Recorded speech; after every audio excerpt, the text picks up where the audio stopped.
Russo, and I've been riding for about 7 years now, and I have my riding partner, my puppy Lulu, with me, and I'm riding a 2003 anniversary edition Harley-Davidson Road King, and we love going down the road together. I have to get her some goggles for some eye protection, but she's the best passenger that I've had yet. My bike is a 100-year 2003 anniversary edition Road King Classic Harley-Davidson, and bought it from a friend of mine who decided he was going to become a priest. That was a funny story. So he was selling all his possessions, and he knew I always liked his bike, so that's how I got my bike. Traded in I had a Sportster 883. I actually gave it to my dad.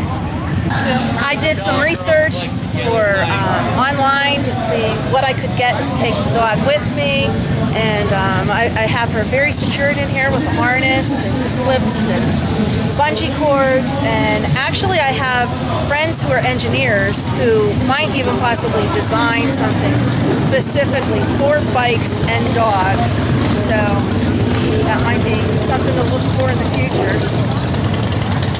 Okay, and as for safety, I recommend coming to a complete stop and placing both feet on the ground. Too many times we take for granted and go through a rolling stop, and that's, believe it or not, how I broke my leg. It was a contributing factor. So always check your tires, your lights, your brakes,